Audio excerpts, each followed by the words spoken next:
ಶ್ರುತಿಸ್ಮೃತಿಪುರಾಣಾನಾಂ ಆಲಯಂ ಕರುಣಾಲಯಂ ನಮಾಮಿ ಭಗವತ್ಪಾದಂ ಶಂಕರಂ ಲೋಕಶಂಕರಂ. ಶಂಕರಂ ಶಂಕರಾಚಾರ್ಯಂ ಕೇಶವಂ ಬಾದರಾಯಣಂ ಸೂತ್ರಭಾಷ್ಯಕೃತೌ ವಂದೇ ಭಗವಂತೌ ಪುನಃ ಪುನಃ. ಭಾರತೀ ಕರುಣಾಪಾತ್ರಂ ಭಾರತೀ ಪದಭೂಷಣಂ ಭಾರತೀ ಪದಮಾರೂಢಂ ಭಾರತೀ ತೀರ್ಥಮಾಶ್ರಯೇ. ವಿದ್ಯಾವಿನಯಸಂಪನ್ನಂ ವೀತರಾಗಂ ವಿವೇಕಿನಂ ವಂದೇ ವೇದಾಂತತತ್ತ್ವಜ್ಞಂ ವಿಧುಶೇಖರ ಭಾರತೀಂ. ಪರಮಂ ಕ್ಲಿಷ್ಟವೇದಾಂತಂ ಪರಯಾ ಶ್ಲಕ್ಷ್ಣಯಾ ಗಿರಾ ಯೋ ವೇದಯತಿ ತಂ ವಂದೇ ಪರಮಾನಂದ ಭಾರತೀಂ. ಆತ್ಮೀಯ ಜಿಜ್ಞಾಸು ಮಿತ್ರರಲ್ಲಿ ಮನಃಪೂರ್ವಕ ನಮಸ್ಸುಮಾಂಜಲಿಗಳು. ಶಂಕರ ವಿಚಾರ ಸರಣಿನಲ್ಲಿ ಮುಂದುವರಿಯುತ್ತಾ ಬಾಲಶಂಕರನು ಅವನ ಜೀವನದಲ್ಲಿ ಒಂದು ವಿಶೇಷವಾದಂತಹ ಘಟನೆ ನಡೀಬೇಕಾಗಿರ್ತದೆ. ಆ ಘಟನೆಯ ಸಮಯ ಇವಾಗ ಬಂದೇ ಬಿಡ್ತು.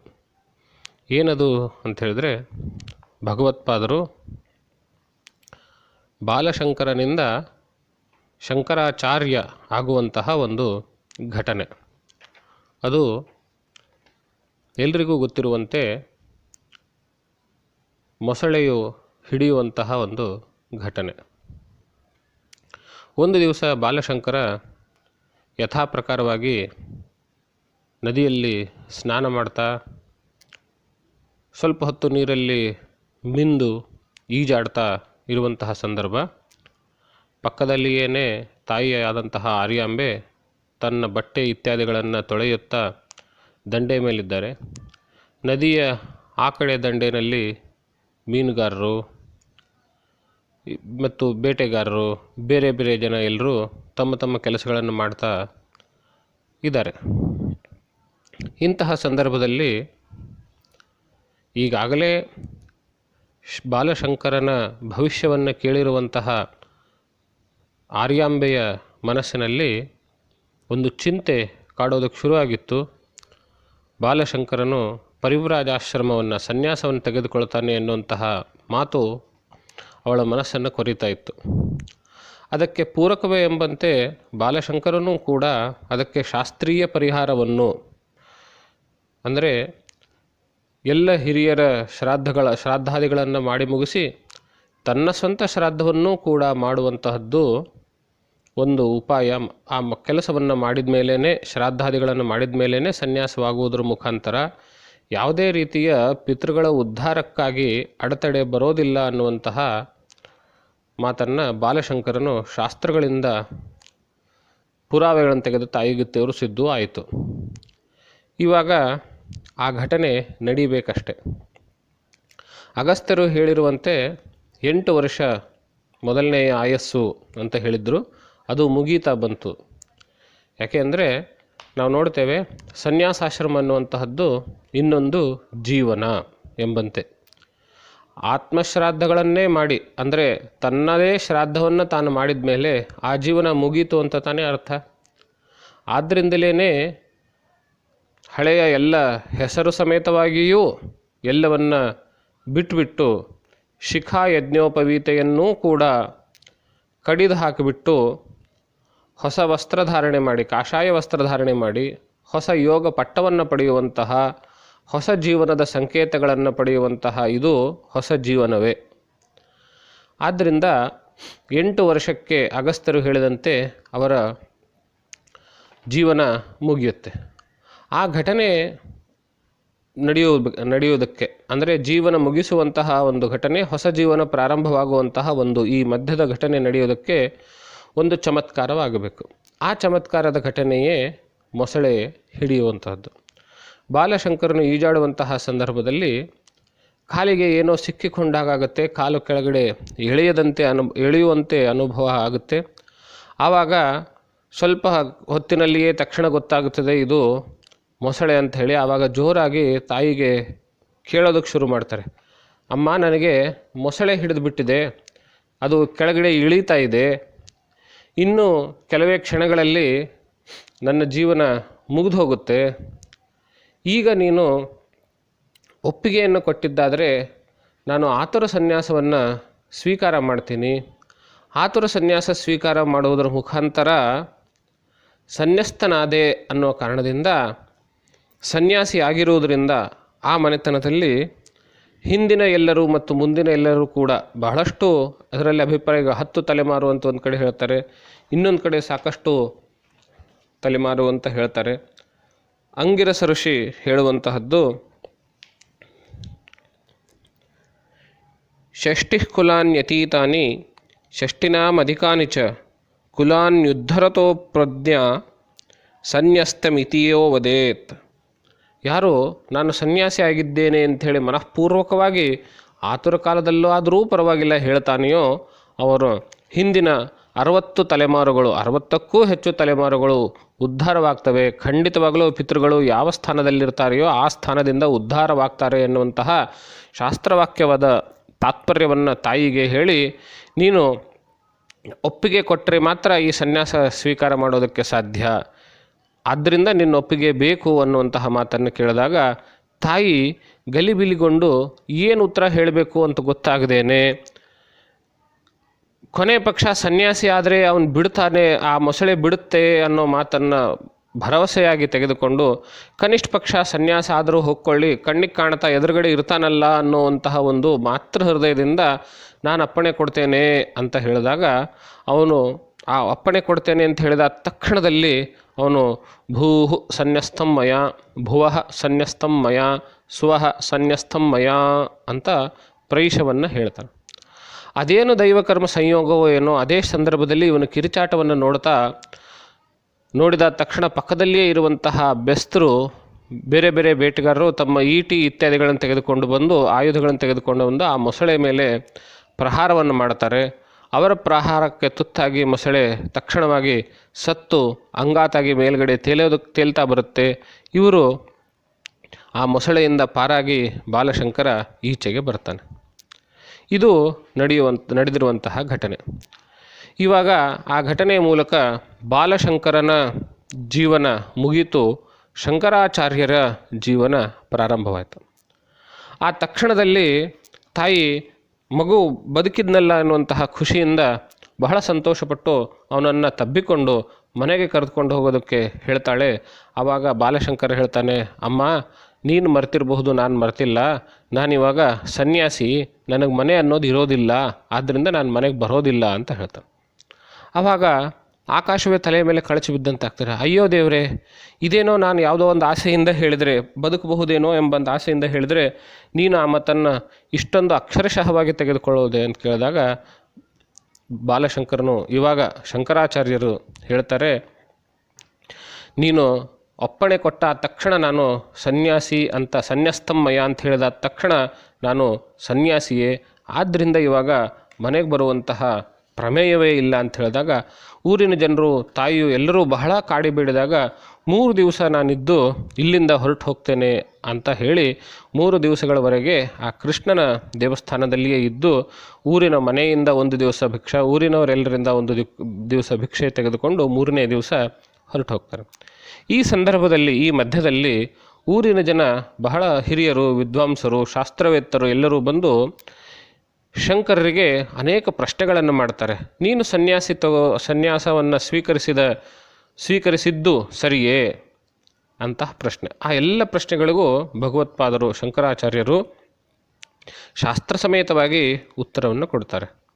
ಕೆಲವೊಂದು ಪ್ರಶ್ನೆ ಇಲ್ಲಿ ನಾವು ಮುಖ್ಯವಾಗಿ ತಿಳಿದುಕೊಳ್ಬೇಕಾಗಿರುವಂತಹದ್ದು, ಸನ್ಯಾಸ ಎಂದರೇನು ಅಂತ. ಕಾಷಾಯ ವಸ್ತ್ರವನ್ನು ಧರಿಸಿ ಆ ವೇಷದಲ್ಲಿರುವಂತಹದ್ದು, ಆ ಆಶ್ರಮದಲ್ಲಿರುವಂತಹದ್ದು ಸನ್ಯಾಸ ಅಂತ ಹೇಳಬೇಕು,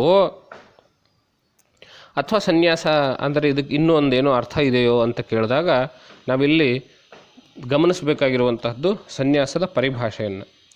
ಅದನ್ನು ಸ್ಮೃತಿಕಾರರು ಏನು ಹೇಳ್ತಾರೆ, ಸದನ್ನೇ ಕದನ್ನೇ ವಾಪಿಲೋಷ್ಠೆ ವಾ ಕಾಂಚನೆ ತಥಾ ಸಮಬುದ್ಧಿರ್ಯಸ್ಯ ಶಶ್ವತ್ ಸಸನ್ಯಾಸಮಿತಿ ಕೀರ್ತಿತಃ.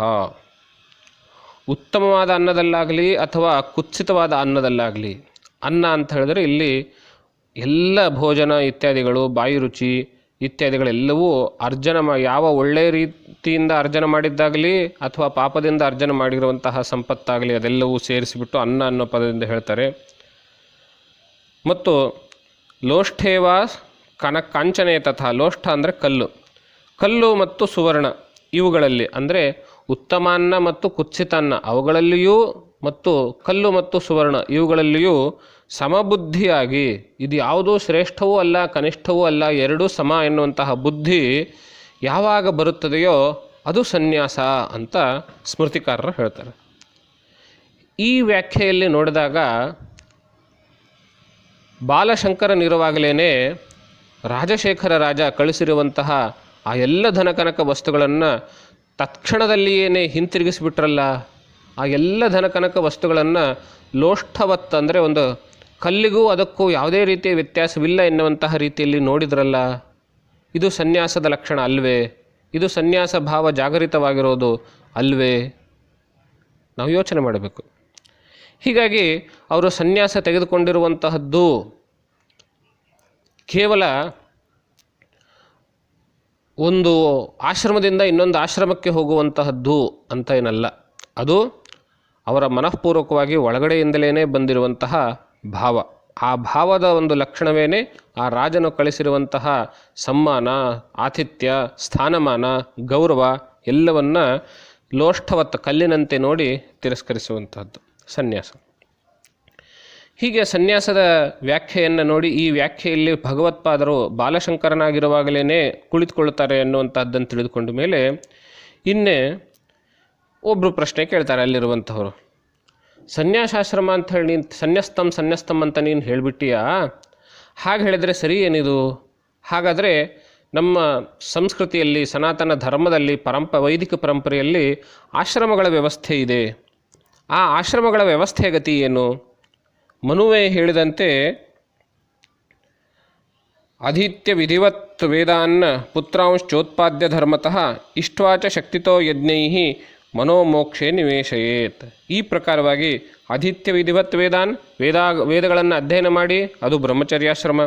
ಪುತ್ರಾಂಶ್ಚೋತ್ಪಾದ್ಯ ಧರ್ಮತಃ ಧರ್ಮ ಮಾರ್ಗದಲ್ಲಿ ಸಂತಾನವನ್ನು ಪಡೆಯುವಂತಹದ್ದು ಗೃಹಸ್ಥಾಶ್ರಮ. ಇಷ್ಟ್ವಾಚ ಶಕ್ತಿತೋ ಯಜ್ಞೈಃ ಸಾಕಷ್ಟು ಯಜ್ಞಾದಿಗಳನ್ನು ಮಾಡಿಬಿಟ್ಟು ಮತ್ತು ಅದರಿಂದ ಚಿಂತನೆಗೆ ಪ್ರೇರಿತವಾಗಿ ವಾನಪ್ರಸ್ಥಾಶ್ರಮದಲ್ಲಿ ಸೇರುವಂತಹದ್ದು. ಆಮೇಲೆ ಮೋಕ್ಷಕ್ಕೆ ಅಂದರೆ ಸನ್ಯಾಸಾಶ್ರಮಕ್ಕೆ ಮೋಕ್ಷದಲ್ಲಿ ಇಡಬೇಕು ಅಂತ ಹೇಳಿದ್ರೆ, ಮೋಕ್ಷ ಪ್ರಯತ್ನದಲ್ಲಿರಬೇಕು ಅಂತ ಹೇಳಿದ್ರೆ ಅದು ಸನ್ಯಾಸಾಶ್ರಮಕ್ಕೆ ಹೋಗಬಹುದು ಎಂಬಂತಹ ರೀತಿಯಲ್ಲಿ ಮನು ಸ್ಮೃತಿ ಒಂದು ವಾಕ್ಯವನ್ನು ಭಗವತ್ಪಾದರಿಗೆ ಅಂದರೆ ಶಂಕರಾಚಾರ್ಯರಿಗೆ ಅಲ್ಲಿರುವಂತಹ ವಯೋವೃದ್ಧರು ಜ್ಞಾನವೃದ್ಧರು ಪ್ರಶ್ನೆಯನ್ನು ಕೇಳ್ತಾರೆ. ಆ ಪ್ರಶ್ನೆಗೆ ಭಗವತ್ಪಾದರು ಉತ್ತರವನ್ನು ಕೊಡ್ತಾರೆ. ಏನದು? ಸನ್ಯಾಸವಾಗಬೇಕು ಅಂತ ಹೇಳಿದ್ರೆ ಬ್ರಹ್ಮಚರ್ಯ, ಗೃಹಸ್ಥ, ವಾನಪ್ರಸ್ಥ ಈ ಒಂದು ಮಾರ್ಗ ಹೇಳಿದ್ದೇನೋ ಸರಿ, ಆದರೆ ಆ ಮಾರ್ಗ ಅನಿವಾರ್ಯವೇನಲ್ಲ ಅನ್ನೋದಕ್ಕೆ ಇವರು ಒಂದು ಹೇಳ್ತಾರೆ. ಏನು? ಪ್ರವ್ರಜೇದ್ ಬ್ರಹ್ಮಚರ್ಯಾದ್ವಾ ಪ್ರವ್ರಜೇಚ್ಛ ಗೃಹಾದಪಿ ವನಾದ್ವಾ ಪ್ರವ್ರಜೇದ್ ವಿದ್ವಾನ್ ಆತುರೋವಾಥ ದುಃಖಿತಃ. ಇಲ್ಲಿ ಪ್ರವ್ರಜ ಅಂದರೆ ಸನ್ಯಾಸವಾಗೋದು.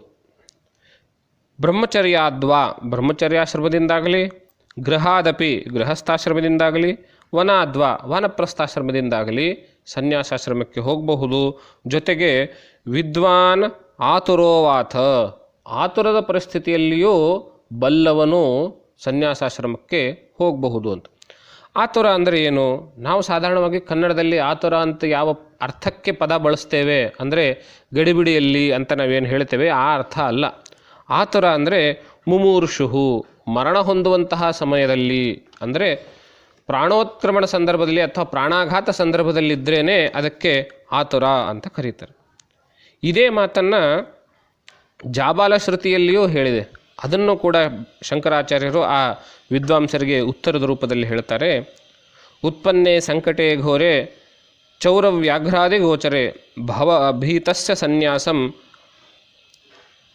ಅಂಗಿರಾಮ್ ಅನುರಬ್ರವೀತ್. ಹೀಗೆ ಘೋರವಾಗಿರುವಂತಹ ಸಂಕಟ ಪ್ರಾಪ್ತವಾದಾಗ ಇತ್ಯಾದಿಗಳಲ್ಲಿ ಆತುರ ಸನ್ಯಾಸ ತೆಗೆದುಕೊಳ್ಳುವುದಕ್ಕೆ ಅವಕಾಶವಿದೆ. ಆತುರ ಅಂದರೆ ಭಯ ಇರುವಂತಹ ಸಂದರ್ಭದಲ್ಲಿ, ಪ್ರಾಣ ಸಂಕಟದ ಸಂದರ್ಭದಲ್ಲಿ. ಹೀಗೆ ಯಾವುದೇ ಆಶ್ರಮದಿಂದ ಸನ್ಯಾಸಾಶ್ರಮವನ್ನು ತೆಗೆದುಕೊಳ್ಳಬಹುದು, ಅದು ಶಾಸ್ತ್ರಕ್ಕೆ ವಿರುದ್ಧವಾಗೋದಿಲ್ಲ ಅಂತ ಸ್ಮೃತಿಗಳಿಂದ ಉದಾಹರಣೆಯನ್ನು, ಶ್ಲೋಕಗಳನ್ನು ಕೊಟ್ಟು ಆ ಹಿರಿಯರ ಬಾಯಿಯನ್ನು ಮುಚ್ಚಿಸ್ತಾರೆ. ಅವರು ಎಲ್ಲ ಹಿರಿಯರೆಲ್ಲರೂ ಕೂಡಿ ಶಂಕರ ಮಾಡಿರೋದು ತಪ್ಪು ಅಂತ ತೋರಿಸೋದು ಅವರ ಉದ್ದೇಶವಾಗಿರಲಿಲ್ಲ. ಏನಾದರೂ ಒಂದು ಹೇಳಿ ಈ ಬಾಲಶಂಕರನನ್ನು ನಮ್ಮಲ್ಲಿಯೇ ಉಳಿಸ್ಕೊಳ್ಬೇಕು ಎನ್ನುವಂತಹ ಒಂದು ಉದ್ದೇಶವಾಗಿತ್ತು. ಆದ್ದರಿಂದ ಅವರು ಶಾಸ್ತ್ರದಲ್ಲಿ ಯಾವ್ದು ತಮಗೆ ಅನುಕೂಲ ಯಾವುದೋ ಅಂತಹ ವಾಕ್ಯಗಳನ್ನು ಹುಡುಕ್ತಾ ಪ್ರಶ್ನೆಗಳ ಮುಂದುವರಿಯುತ್ತೆ. ಆವಾಗ ಆತುರ ಸನ್ಯಾಸ ಅದರ ವಿಧಿ ಏನು ಅಂತ ನಾವು ಯೋಚನೆ ಮಾಡಿದ್ದಾದರೆ, ಆತುರಾಣಾಂಚ ಸನ್ಯಾಸೆ ನ ವಿಧಿರ್ ನೈವ ಚಕ್ರಿಯ ಪ್ರೈಷಮಾತ್ರಂಚ ಸನ್ಯಾಸಾಂ ಆತುರಾಣಾಂ ವಿಧೀಯತೆ. ಆತುರ ಸನ್ಯಾಸಕ್ಕೆ ವಿಧಿ ಏನು ಅಂತ ಹೇಳಿದ್ರೆ ಯಾವ ವಿಧಿಗಳೂ ಇರುವುದಿಲ್ಲ. ವಿಶೇಷವಾಗಿ ಅಂದರೆ ಕ್ರಮ ಸನ್ಯಾಸಕ್ಕೆ ಏನೇನು ವಿಧಿಗಳು ಅಂತ ಇರ್ತವೆಯೋ, ಪೂರ್ವ ಶ್ರಾದ್ದಗಳನ್ನೆಲ್ಲವನ್ನು ಮಾಡಿ ತನ್ನ ಆತ್ಮಶ್ರಾದ್ದವನ್ನು ಮಾಡಿ ಬ್ರಹ್ಮಚರ್ಯ ಆಗಿದ್ದರೆ ಸಂಧ್ಯಾವಂದನೆ ಅಗ್ನಿ ಕಾರ್ಯವನ್ನು ಅವತ್ತಿನ ಅಗ್ನಿ ಕಾರ್ಯವನ್ನು ಮುಗಿಸಿ ಆ ಅಗ್ನಿಯನ್ನು ತನ್ನಲ್ಲಿಯೇ ಸಮಾವೇಶ ಮಾಡಿಕೊಂಡು, ಗೃಹಸ್ಥಾಶ್ರಮದಾಗಿದ್ದರೆ ಕೂಷ್ಮಾಂಡ ಹೋಮಾದಿಗಳನ್ನು ಮಾಡಿ ಮುಂದೆ ಬರುವಂತಹ ಇಷ್ಟಿವರೆಗೆ ಎಲ್ಲ ಸ್ಥಾಲಿಪಾಕಗಳನ್ನು ಮಾಡಿ ಆ ಅಗ್ನಿಯನ್ನು ತನ್ನಲ್ಲಿಯೇ ಸಮಾವೇಶ ಮಾಡಿಕೊಳ್ಳೋದು ಇತ್ಯಾದಿ ಏನೇನು ವಿಧಿ ಇರ್ತವೆಯೋ ಆ ಯಾವ ವಿಧಿಗಳು ಆತುರ ಸನ್ಯಾಸದಲ್ಲಿ ಇರೋದಿಲ್ಲ. ಏನಿರ್ತದೆ ಇಲ್ಲಿ? ಮನಸ್ಸಿನಿಂದ ಸನ್ಯಾಸವಾಗಿ ಅಂದರೆ ವೈರಾಗ್ಯವನ್ನು ತಾಳಿ ಪ್ರೈಷವನ್ನು ಸನ್ಯಸ್ತಮ್ಮಯ ಅಂತ ಹೇಳೋದೇನೆ ಇಲ್ಲಿ ಒಂದು ವಿಧಿಯಾಗಿರ್ತದೆ. ಅದಕ್ಕೆ ಶಂಕರರು ಇನ್ನೂ ಒಂದು ಉದಾಹರಣೆ ಕೊಡ್ತಾರೆ. ಯಾವಾಗ ಬೇಕಾದರೂ ಆತುರ ಸನ್ಯಾಸ ತಗೊಳ್ಬಹುದು ಅಂಥೇಳಿ. ಏನು ಆ ಆತುರ ಸನ್ಯಾಸ ತಗೊಳ್ಳೋದಕ್ಕೆ ಅಥವಾ ಸನ್ಯಾಸ ತಗೊಳ್ಳೋದಕ್ಕೆ ಏನು ಅರ್ಹತೆ ಏನು ಅಂತ ಹೇಳಿದ್ರೆ, ಯದಹ ವಿರಜೇತ್ ತದಹರೇವ ಬ್ರಹ್ಮಚರ್ಯಾತ್ ಗೃಹಾತ್ ವಾನಪ್ರಸ್ಥಾತ್ ಅನ್ಯತಮಾಶ್ರಮಾದ್ವಾ ಸನ್ಯಾಸ. ಯಾವ ದಿವಸದಲ್ಲಿ ವೈರಾಗ್ಯ ಅನ್ನೋದು ಮನಸ್ಸಿನಲ್ಲಿ ಮೂಡುತ್ತೋ ಅದೇ ದಿವಸವೇ ಬ್ರಹ್ಮಚರ್ಯವಾಗಲಿ, ಗೃಹಸ್ಥಾಶ್ರಮವಾಗಲಿ, ವಾನಪ್ರಸ್ಥಾಶ್ರಮವಾಗಲಿ, ಅಥವಾ ಗೃಹಸ್ಥನಾಗಿದ್ದು ನಿರಗ್ನಿಕನಾಗಿರಲಿ, ವಿಧುರನಾಗಿರಲಿ, ಆವಾಗಲೇ ಅವನು ಅದೇ ದಿವಸವೇ ಪ್ರವ್ರಜೇತ್ ಹೊರಟು ಹೋಗಬೇಕು, ಸನ್ಯಾಸಾಶ್ರಮಕ್ಕೆ ಹೋಗಬೇಕು ಅನ್ನುವಂತಹ ಮಾತನ್ನು ಶಂಕರಾಚಾರ್ಯರು ಆ ಹಿರಿಯರಿಗೆ, ಪ್ರಶ್ನೆ ಕೇಳಿರುವಂತಹ ಹಿರಿಯರಿಗೆ ಹೇಳ್ತಾರೆ. ಆಮೇಲೆ ಇನ್ನೂ ಒಂದು ಪ್ರಶ್ನೆ ಬರ್ತದೆ. ಕಲಿಯುಗದಲ್ಲಿ ಸನ್ಯಾಸ ನಿಷೇಧ ಅನ್ನುವಂತಹ ವಾಕ್ಯ ಇದೆಯಲ್ಲ, ಅದರ ಗತಿ ಏನಾಯಿತು? ಭಗವತ್ಪಾದರ ಅವತಾರವಾಗಿರೋದು ಕಲಿಯುಗದಲ್ಲೇನೆ, ಸಂದೇಹವಿಲ್ಲ. ಕಲಿಯುಗದಲ್ಲಿ ಸನ್ಯಾಸ ನಿಷೇಧ ಇದೆ ಅಲ್ಲ ಅಂತ ಕೇಳಿದಾಗ ಅದಕ್ಕೆ ಭಗವತ್ಪಾದರು ಹೇಳ್ತಾರೆ, ಯಾವ ರೀತಿ ಉತ್ತರ ಕೊಡ್ತಾರೆ ಅಂತ ಕೇಳಿದಾಗ, ಈ ನಿಷೇಧ ಅನ್ನುವಂತಹದ್ದು ತ್ರಿದಂಡಿ ಸನ್ಯಾಸ ಅನ್ನುವಂತಹದ್ದಕ್ಕೆ ನಿಷೇಧ ಹೇಳಿದೆ ಹೊರತು ಏಕದಂಡಿ ಸನ್ಯಾಸಕ್ಕೆ ನಿಷೇಧವಿಲ್ಲ. ಇದು ಪ್ರಾಚೀನ ಮತ ಅಂತ ಹೇಳ್ತಾರೆ. ಪ್ರಾಚೀನ ಮತ ಅಂತ ಹೇಳಿದ್ರೆ ಬಹಳ ಹಳೆ ಕಾಲದಿಂದಲೂ ಸ್ಮೃತಿಕಾರರು ಇದನ್ನು ಒಪ್ಪಿಕೊಂಡು ಬಂದಿರುವಂತಹದ್ದು. ಈ ತ್ರಿದಂಡಿ ಮತ್ತು ಏಕದಂಡಿ ಅಂದರೆ ಏನು ಅಂತ, ಸನ್ಯಾಸಿಗಳಲ್ಲಿ 4 ಪ್ರಕಾರದ ಸನ್ಯಾಸಗಳು. ಒಂದು ಕುಟೀಚಕ, ಬಹುದಕ, ಹಂಸ ಮತ್ತು ಪರಮಹಂಸ. ಕುಟೀಚಕ ಅಂತ ಹೇಳಿದರೆ ಮನೆಯಿಂದ ಸ್ವಲ್ಪ ಆಚೆ ಇದ್ದು ಒಂದು ಗುಡಿಸಲಲ್ಲಿಯೋ ವಾಸ ಮಾಡ್ತಾ ಕಾಷಾಯ ವಸ್ತ್ರಧರನಾಗಿ ಶಿಖೆ ಮತ್ತು ಯಜ್ಞೋಪವೀತಗಳನ್ನು ಉಳ್ಳವನಾಗಿ ಹೊರಗಡೆ ವಾಸ ಮಾಡ್ತಾ ಭೋಜನಕ್ಕೆ ತನ್ನ ಮನೆ ಅಥವಾ ತನ್ನ ಬಂಧುಗಳ ಮನೆಯಲ್ಲಿ ಇರುವಂತಹದ್ದು, ಇದು ಕುಟೀಚಕ ಸನ್ಯಾಸ. ಇವನು ತ್ರಿದಂಡಿಯನ್ನು ತೆಗೆದುಕೊಂಡಿರ್ತಾನೆ, ಅಂದರೆ 3 ದಂಡಗಳನ್ನು ಸ್ವೀಕಾರ ಮಾಡಿರ್ತಾನೆ. ಎರಡನೆಯದಾಗಿ ಬಹುದಕ. ಬಹುದಕ ಅಂತ ಹೇಳಿದ್ರೆ ಕುಟೀಚಕನಂತೆಯೇ ಇವನು ಶಿಖೆ ಮತ್ತು ಯಜ್ಞೋಪವೀತವನ್ನು, ಕಾಷಾಯ ವಸ್ತ್ರಗಳನ್ನು ಉಳ್ಳವನಾಗಿರ್ತಾನೆ ಮತ್ತು 3 ದಂಡಗಳನ್ನು ಸ್ವೀಕಾರ ಮಾಡಿರ್ತಾನೆ. ಆದರೆ ತನ್ನ ಮನೆ ಅಥವಾ ಬಂಧುಗಳ ಮನೆಯಲ್ಲಿ ಭೋಜನ ಮಾಡದೇನೆ 7 ಮನೆಗಳವರೆಗೆ ಅವನು ಭಿಕ್ಷೆಗೆ ಹೋಗ್ತಾನೆ. ಇದು ಬಹುದಕ. ಆಮೇಲೆ ಬರುವಂತಹದ್ದು ಹಂಸ. ಈ ಹಂಸ ಸನ್ಯಾಸದಲ್ಲಿ ಹಿಂದೆ ಹೇಳಿರುವಂತಹ ತ್ರಿದಂಡಿ ಅನ್ನೋದಿರೋದಿಲ್ಲ, ಅದು ಏಕದಂಡಿ ಆಗಿರುತ್ತೆ. ಜೊತೆಗೆ ಇದೊಂದೇ ವ್ಯತ್ಯಾಸ, ಏಕದಂಡಿ ಆಗಿರುವಂತಹವನು. ಮುಂದೆ ಬರುವಂತಹದ್ದು ಪರಮಹಂಸ. ಪರಮಹಂಸ ಎನ್ನುವಂತಹ ಈ ವಿಭಾಗದಲ್ಲಿ 3 ದಂಡ ಇಲ್ಲದೇ ಏಕದಂಡಿಯಾಗಿದ್ದು, ಕಾಷಾಯ ವಸ್ತ್ರಧರನಾಗಿದ್ದು, ಶಿಖೆ ಮತ್ತು ಯಜ್ಞೋಪವೀತಗಳನ್ನು ವಿಸರ್ಜಿಸಿರುತ್ತಾನೆ. ಇದು ಪರಮಹಂಸ ಎನ್ನುವಂತಹ ಸನ್ಯಾಸ ಲಕ್ಷಣ. ಭಗವತ್ಪಾದರು ಈ ಪರಮಹಂಸ ಸನ್ಯಾಸಾಶ್ರಮಕ್ಕೆ ಸೇರಿರುವಂಥದ್ದು. ಶಿಖಾ ಯಜ್ಞೋಪವೀತಗಳನ್ನು ವಿಸರ್ಜನೆ ಮಾಡಿ, ಕಾಷಾಯ ವಸ್ತ್ರಗಳನ್ನು ಧರಿಸಿ, ಹೊಸ ಯೋಗ ಪಟ್ಟವನ್ನು ಧರಿಸಿ ನಿರಂತರವಾಗಿ ಸಂಚಾರ ಮಾಡ್ತಾ ಬಂಧುಗಳ ಮನೆಯಲ್ಲಿ ತನ್ನ ಮನೆಯಲ್ಲಿ ಭೋಜನ ಮಾಡದೆ ಕೇವಲ ಏಳೇ ಮನೆಯಲ್ಲಿ ಭಿಕ್ಷೆ ಬೇಡ್ತೇನೆ ಎನ್ನುವಂತಹ ನಿಯಮವಿಲ್ಲದೇನೆ ಊರಿನ ಆಚೆ ಸ್ವಲ್ಪ ಹತ್ತಿರದಲ್ಲಿಯೇ ಒಂದು ಗುಡಿಸಲಿನಲ್ಲಿಯೇ ವಾಸವಾಗಿರ್ತೇನೆ ಅಂತ ಹೇಳಿದೇನೆ, ಒಂದೇ ಕಡೆ 3 ರಾತ್ರಿಗಳಿಗಿಂತಲೂ ಹೆಚ್ಚು ವಾಸ ಮಾಡದೆ ನಿರಂತರವಾಗಿ ಭಿಕ್ಷೆಯಿಂದಲೇ ತನ್ನ ಭೋಜನವನ್ನು ಶರೀರ ರಕ್ಷಣೆಯನ್ನು ಮಾಡ್ತಾ ಮತ್ತು ಒಂದು ದಂಡವನ್ನು ಗ್ರಹಿಸಿ ಶಿಖಾ ಯಜ್ಞೋಪವೀತಗಳನ್ನು ವಿಸರ್ಜಿಸಿ ಕಾಷಾಯ ವಸ್ತ್ರವನ್ನು ಧರಿಸಿ ಇರುವಂತಹದ್ದು ಪರಮಹಂಸ ಸನ್ಯಾಸ. ಶಂಕರರು ಈ ಪರಮಹಂಸ ಸನ್ಯಾಸವನ್ನು ಸ್ವೀಕಾರ ಮಾಡಿರ್ತಾರೆ. ಆದರೆ ಅವರಿಗೆ ಈ ಕಾಷಾಯ ವಸ್ತ್ರಗಳ ಧಾರಣೆ, ಶಿಖಾ ಯಜ್ಞೋಪವೀತ ವಿಸರ್ಜನೆ ಮತ್ತು ಯೋಗ ಪಟ್ಟ ಮತ್ತು ವೇದಾಂತ ಪಾಠ ಇವೆಲ್ಲವೂ ಆಗಬೇಕು. ಆ ಎಲ್ಲವೂ ಮುಂದಿನ ದಿನಗಳಲ್ಲಿ ಆಗುತ್ತೆ. ಅದಕ್ಕೋಸ್ಕರವಾಗಿ ಭಗವತ್ಪಾದರು ಇವಾಗ ಗುರುಗಳ ಅನ್ವೇಷಣೆಗೆ ಹೋಗ್ತಾರೆ. ಆ ಸನ್ಯಾಸಿ ಆಗಿರುವಂತಹ ಬಾಲನು ಆ ವಯಸ್ಸಿನಲ್ಲಿಯೇ ಈ ಎಲ್ಲ ಶಾಸ್ತ್ರ ಸೂಕ್ಷ್ಮಗಳನ್ನೆಲ್ಲವನ್ನು ಬಲ್ಲವನಾಗಿ ಹಿರಿಯರು ಕೇಳಿರುವಂತಹ ಎಲ್ಲ ಪ್ರಶ್ನೆಗಳಿಗೆ ಸಮಾಧಾನಕರ ಉತ್ತರವನ್ನು ಕೊಟ್ಟು ಕೊನೆಗೆ ತನ್ನ ತಾಯಿಗೆ ಒಂದು ಅಭಯವನ್ನು ಹೇಳ್ತಾನೆ. ತಾಯಿ ಕೇಳ್ತಾಳೆ, ನನಗೆ ಯಾರೂ ಇಲ್ಲ ಇಲ್ಲಿ, ನನಗಾದರೂ ವಯಸ್ಸಾಯಿತು, ನನ್ನನ್ನು ನೋಡ್ಕೊಳ್ಳೋರು ಯಾರು, ಕೊನೆ ಕಾಲದಲ್ಲಿ ನನ್ನನ್ನು ನೋಡ್ಕೊಳ್ಳೋರು ಯಾರು ಅಂತ ಕೇಳಿದಾಗ, ಇಷ್ಟೊಂದು ವಿದ್ಯಾರ್ಥಿಗಳಿದ್ದಾರೆ, ಅವರೆಲ್ಲರೂ ನಿನ್ನನ್ನು ನೋಡ್ಕೊಳ್ತಾರೆ ಮತ್ತು ದಾಯಾದಿಗಳಿದ್ದಾರೆ, ಬಂಧುಗಳಿದ್ದಾರೆ, ಇವರನ್ನೆಲ್ಲರೂ ನೋಡ್ಕೊಳ್ತಾರೆ ಅಂತ ಹೇಳಿದಾಗ, ಮತ್ತು ಕೊನೆ ಕಾಲದಲ್ಲಿ ನಾನು ಖಂಡಿತ ಬರ್ತೇನೆ ಎನ್ನುವಂತಹ ಒಂದು ಅಭಯವನ್ನು ಕೂಡ ತಾಯಿಗೆ ಕೊಟ್ಟು ಅಲ್ಲಿಂದ ಅವರು ಪ್ರಯಾಣ ಮಾಡೋದಕ್ಕೆ ಶುರು ಮಾಡ್ತಾರೆ. ಪ್ರಯಾಣ ಮಾಡುವಂತಹ ಸಂದರ್ಭದಲ್ಲಿ ಆ 3 ದಿವಸಗಳಲ್ಲಿ ಇದ್ರಲ್ಲ, ಅದೇ ಸಂದರ್ಭದಲ್ಲಿ ಕೃಷ್ಣ ಅವರಿಗೆ ಸ್ವಪ್ನದಲ್ಲಿ ಬಂದು ಕೇಳ್ತಾನೆ, ಅಯ್ಯ ಶಂಕರ, ನೀನೇನೋ ನಿಮ್ಮ ತಾಯಿಗೋಸ್ಕರವಾಗಿ ಪೂರ್ಣಾ ನದಿಯ ಪ್ರವಾಹದ ತಿರುವನ್ನು ಬದಲಿಸಿ ನಿಮ್ಮ ಮನೆಗೆ ಹತ್ತಿರ ಮಾಡ್ಕೊಂಡು, ಇವಾಗ ಆ ಪ್ರವಾಹದ ಅಲೆಗಳು, ನದಿಯ ಅಲೆಗಳು ನನ್ನ ದೇವಸ್ಥಾನಕ್ಕೆ ಬಡಿದು ದೇವಸ್ಥಾನ ಶಿಥಿಲಗೊಳ್ತಾ ಇದೆ, ನನ್ನ ಗತಿ ಏನು ಅಂತ ಕೇಳಿದರು. ಆವಾಗ ಮರುದಿವಸವೇ ಬಾಲಶಂಕರನು ಅಲ್ಲಿರುವಂತಹ ವಿದ್ವಾಂಸರಿಗೆ, ಗಣ್ಯರಿಗೆ ಎಲ್ಲರಿಗೂ ಹೇಳಿಬಿಟ್ಟು ಸ್ವತಃ ತಮ್ಮ ಕೈಯಾರ ಆ ವಿಗ್ರಹವನ್ನು ಕಲಾಕರ್ಷಣೆಯನ್ನು ಮಾಡಿ ಪಕ್ಕದಲ್ಲಿ ನದಿಯಿಂದ ಸ್ವಲ್ಪ ದೂರದಲ್ಲಿ ಪುನಃ ಪ್ರತಿಷ್ಠಾಪನೆಯನ್ನು ಮಾಡಿ ಅಲ್ಲಿ ಒಳ್ಳೆಯ ದೇವಸ್ಥಾನವನ್ನು ಕಟ್ಟಿಸುವಂತಹ ಕೆಲಸವನ್ನು ಬಾಲಶಂಕರನು ಆ 8ನೇ ವಯಸ್ಸಿನಲ್ಲಿಯೇ, ಇವಾಗ ಶಂಕರಾಚಾರ್ಯರು ಆ ವಯಸ್ಸಿನಲ್ಲಿ ಮಾಡಿ ಆ ಕೃಷ್ಣನ ದೇವಸ್ಥಾನವನ್ನು ಪುನರುಜ್ಜೀವನಗೊಳಿಸ್ತಾರೆ, ಪುನರುದ್ಧಾರ ಮಾಡ್ತಾರೆ. ಹೀಗೆ ಬಾಲಶಂಕರನೇ ಸನ್ಯಾಸಿಯಾಗಿ ಇರುವಂತಹದ್ದು, ಶಂಕರಾಚಾರ್ಯರಾಗಿರುವಂತಹದ್ದು. ಇಲ್ಲಿ ಇನ್ನೂ ಒಂದು ಸೂಕ್ಷ್ಮವನ್ನು ನಾವು ನೋಡಬೇಕು. ಯಾಕೆ ಸನ್ಯಾಸಾಶ್ರಮವನ್ನೇ ತೆಗೆದುಕೊಳ್ಳಬೇಕಾಯಿತು? ಗೃಹಸ್ಥಾಶ್ರಮದಲ್ಲಿದ್ದು ಈ ಕೆಲಸ ಮಾಡಲಿಕ್ಕೆ ಆಗೋದಿಲ್ವೇ? ವಾನಪ್ರಸ್ಥಾಶ್ರಮದಲ್ಲಿದ್ದು ಈ ಕೆಲಸ ಮಾಡಲಿಕ್ಕೆ ಆಗೋದಿಲ್ವೇ ಎನ್ನುವಂಥ ಒಂದು ಪ್ರಶ್ನೆ ಬರಬಹುದು. ಇದಕ್ಕೆ ಉತ್ತರ ಖಂಡಿತವಾಗಲೂ ಆಗೋದಿಲ್ಲ. ಗೃಹಸ್ಥಾಶ್ರಮಕ್ಕೆ ಎಲ್ಲಕ್ಕಿಂತಲೂ ಹೆಚ್ಚು ಬಂಧನಗಳೇ ಇರುವಂತಹದ್ದು. ವಾನಪ್ರಸ್ಥಾಶ್ರಮದಲ್ಲಿಯೂ ಕೆಲವು ಬಂಧನಗಳು ಇರುವಂತಹದ್ದು. ಶಂಕರ ಭಗವತ್ಪಾದರು ಮಾಡಬೇಕಾಗಿರುವಂತಹ ಕೆಲಸ ಎಷ್ಟಿತ್ತು? ಆ ಕೆಲಸಗಳನ್ನು ನಾವು ನೋಡಿದಾಗ ಇಡೀ ಭಾರತಾದ್ಯಂತ ಸಂಚಾರ ಮಾಡಬೇಕು. ಗೃಹಸ್ಥಾಶ್ರಮದಲ್ಲಿ ಇಟ್ಕೊಂಡು ಸಂಚಾರ ಮಾಡಲಿಕ್ಕಾಗೋದಿಲ್ಲ. ಅವರ ಮೇಲೆ ಉಳಿದವರ ಪೋಷಣೆ, ಉಳಿದ 3 ಆಶ್ರಮಗಳ ಪೋಷಣೆ ಪಾಲನೆಯ ಭಾರ ಇರುತ್ತೆ. ಅದನ್ನು ಮಾಡ್ತಾ ತಮ್ಮ ಜೀವನೋಪಾಯವನ್ನು ನೋಡ್ಕೊಂಡು ಹೋಗ್ತಾ ಅದರಲ್ಲಿಯೇ ಸಮಯವಾಗುತ್ತೆ, ಮಾಡೋದಕ್ಕಾಗೋದಿಲ್ಲ. ಸಂಚಾರ ಮಾಡಬೇಕು.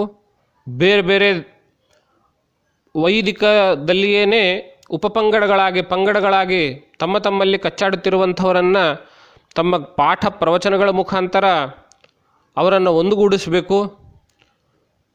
ಅನ್ಯಮತೀಯ ನಾಸ್ತಿಕ ಮತವನ್ನು, ವೇದ ವಿರುದ್ಧವಾಗಿರುವಂತಹ ಎಷ್ಟೋ ಮತಗಳನ್ನು ಖಂಡನೆ ಮಾಡಿ ಪುನಃ ಆ ಪ್ರಭಾವದಲ್ಲಿರುವಂಥವರನ್ನು ವಾಪಸ್ ತರಬೇಕು. ಇದಕ್ಕೋಸ್ಕರವಾಗಿ ಭಾರತಾದ್ಯಂತ ಸಂಚಾರ ಮಾಡಬೇಕು. ಭಾರತದಲ್ಲಿ ಇರುವಂತಹ ಆಗಿನ ಪರಿಸ್ಥಿತಿನಲ್ಲಿ ವೇದಗಳ ಮೇಲೆ ಶ್ರದ್ಧೆ ಕಡಿಮೆ ಆಗ್ತಾ ಬರುವಂತಹ ಸಂದರ್ಭ, ಸ್ವಬುದ್ಧಿಯಲ್ಲಿಯೇ ಹೆಚ್ಚು ಗೌರವ ತೋರಿಸುವಂತಹ ಸಂದರ್ಭ. ಅಂತಹದರಲ್ಲಿ ವೇದಗಳ ಅಪೌರುಷೇಯತ್ವವನ್ನು ಪುನಃ ಪ್ರತಿಷ್ಠಾಪನೆ ಮಾಡಬೇಕಾಗಿತ್ತು. ಅದಕ್ಕೋಸ್ಕರ ಅವರು ಸಂಚಾರ ಮಾಡದೇನೆ ಬೇರೆ ಮಾರ್ಗ ಇರಲಿಲ್ಲ. ಸಂಚಾರ ಮಾಡಬೇಕು ಅಂತ ಹೇಳಿದ್ರೆ ಅವರು ಸ್ವತಂತ್ರರಾಗಿರಬೇಕು, ಯಾವುದೇ ಭಾರ ಬಂಧನ ಅವ್ರ ಮೇಲೆ ಇರಕೂಡ್ದು. ಆದ್ದರಿಂದ ಅವರು ಸನ್ಯಾಸಾಶ್ರಮವನ್ನು ಆಯ್ಕೆ ಮಾಡಿಕೊಳ್ತಾರೆ. ಸನ್ಯಾಸಾಶ್ರಮ ಬಿಟ್ಟು ಬೇರೆ ಯಾವ ಆಶ್ರಮದಲ್ಲಿದ್ದರೂ ಇಂತಹ ಮಹತ್ ಸಾಧನೆಯನ್ನು ಮಾಡೋದಕ್ಕೆ, ಕಾರ್ಯವನ್ನು ಸಾಧಿಸೋದಕ್ಕೆ ಆಗ್ತಿರಲಿಲ್ಲ ಎನ್ನುವಂತಹದ್ದು ಅವರ ಜೀವನದ ಒಂದು ಎಲ್ಲ ಘಟನೆಗಳನ್ನು ನೋಡಿದಾಗ ನಮಗೆ ಸ್ಪಷ್ಟವಾಗುತ್ತೆ. ಆದ್ದರಿಂದಲೇ ಅವರು ಸನ್ಯಾಸಾಶ್ರಮವನ್ನು ಸ್ವೀಕಾರ ಮಾಡಿ ಇನ್ನು ವಿಧಿವತ್ ಸನ್ಯಾಸ ಮತ್ತು ವೇದಾಂತದ ಉಪದೇಶ, ಮಹಾವಾಕ್ಯಗಳ ಉಪದೇಶ ತೆಗೆದುಕೊಳ್ಬೇಕಾಗಿರುತ್ತೆ. ಅದಕ್ಕೋಸ್ಕರ ಗುರುಗಳ ಅನ್ವೇಷಣೆಗಾಗಿ ಅವರು ಹೊರಡ್ತಾರೆ. ಇಲ್ಲಿವರೆಗೂ ಬಾಲಶಂಕರನಾಗಿರುವಂಥವನು ಇನ್ನು ಮೇಲೆ ಶಂಕರಾಚಾರ್ಯನಾಗ್ತಾನೆ. ಹೊಸ ಜೀವನ, ಹೊಸ ಹೆಸರು, ಹೊಸ ಉದ್ದೇಶ, ಹೊಸ ಸಾಧನೆಗಳನ್ನು ಮಾಡಬೇಕು ಅನ್ನೋದನ್ನು ಇಟ್ಕೊಂಡು ಮುಂದೆ ಅವರ ಯಾತ್ರೆ ಸಾಗುತ್ತೆ. ಇಲ್ಲಿಗೆ ಬಾಲಶಂಕರನ ಲೀಲೆ ಮುಗಿದು ಶಂಕರಾಚಾರ್ಯರ ಲೀಲೆಗಳು ಶುರುವಾಗ್ತವೆ. ಈ ವಿಷಯವನ್ನು ತಮ್ಮೆಲ್ಲರ ಹೃದಯ ಕಮಲದಲ್ಲಿರುವಂತಹ ಪರಮಾತ್ಮನೆಡೆಯಲ್ಲಿ ಅರ್ಪಿಸಿ ವಾಣಿಗೆ ವಿರಾಮವನ್ನು ನೀಡ್ತೇವೆ. ನಮಸ್ಕಾರ.